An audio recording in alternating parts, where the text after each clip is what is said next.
things that bothers me a lot is not that the SEC is not going to put Vitalik Buterin in jail. I'm happy for that. I mean, I'm happy for Buterin.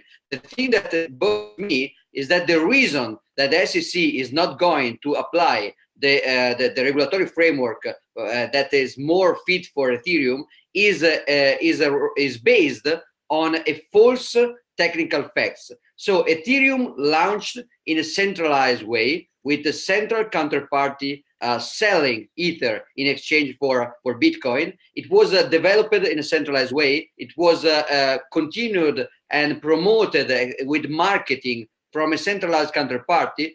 First, it was a company, then it was a foundation, but it was still the same people. And over time, Ethereum only went more and more centralized from any possible metric and point of view. Basically, what you have is that if at the beginning of Ethereum, the possibility to validate the transaction of the network was something that somebody could do at his home, now, as many people already showed and demonstrated, you cannot validate an Ethereum transaction if you are not basically the Ethereum Foundation, because nobody, literally, not even BitGo, nobody is running and independently validating full node, because that's just impossible. So we have full centralization from a technical validation point of view. Furthermore, we have the proof that before the DAO bailout, we could imagine that, we were told by the website of Ethereum that that was a platform for unstoppable application. We were told by the terms of service of the DAO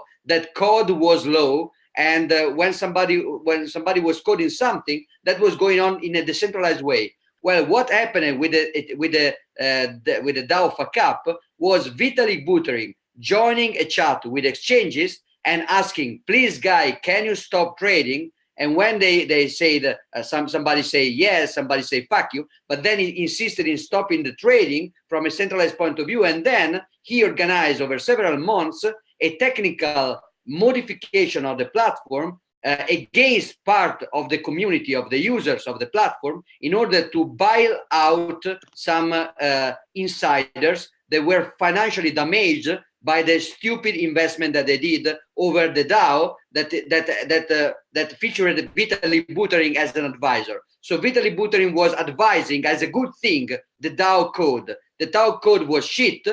Friends of Vitalik and Vitalik himself lose money, and they proved complete control over the network, not just because he stopped the trading, but even before he organized and launched a successful hard fork, and not just creating another split, but creating another split and then managing to convince all the exchanges to call his split, the split about the bailout to his friends, as Ethereum. And the original chain was called Ethereum Classing and kept alive basically because of trolling of some Bitcoiners. I don't know why it even exists. Maybe Barry Silbert and a few others believe in it. But the point is that the original chain was even strapped by this name and logo and brand, and the new chain centrally defined by the Ethereum Foundation in order to bail out insiders of the Ethereum Foundation was the new chain. So this is a centralization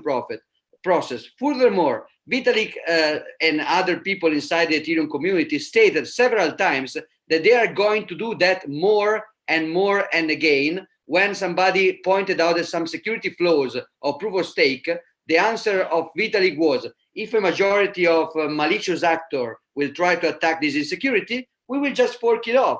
So even if you talk to any single Ethereum investor that is trying to pretend to understand the technology, and you say something like, Ethereum cannot scale, you see, you cannot even synchronize your node, and he will not answer, oh, but it's decentralized, so I don't know, something will happen. He will answer, yeah, but Vitalik in his blog say that he's going to change the proof of work into proof of stake, and he's going to apply sharding. So basically, the expectation of value for the investor in Ether are more and more every day, more than in the past, more than in 2015, based on the trust that the centralized counterparty will control and modify and, on their point of view, improve the network. So my point is not really the SEC should regulate them.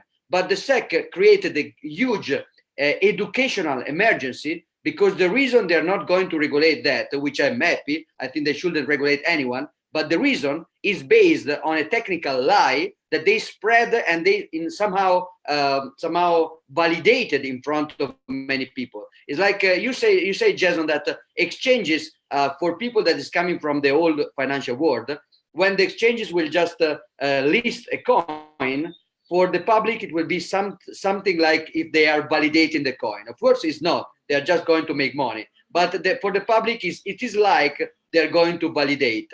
Well, for the same people, this statement from the SEC is like the SEC telling people, trust us. This coin is decentralized and not controlled by a single party. This statement is false, and many people will invest in Ethereum based on this technical lie, which is what bothers me mostly. Sorry for the very long run. No, no,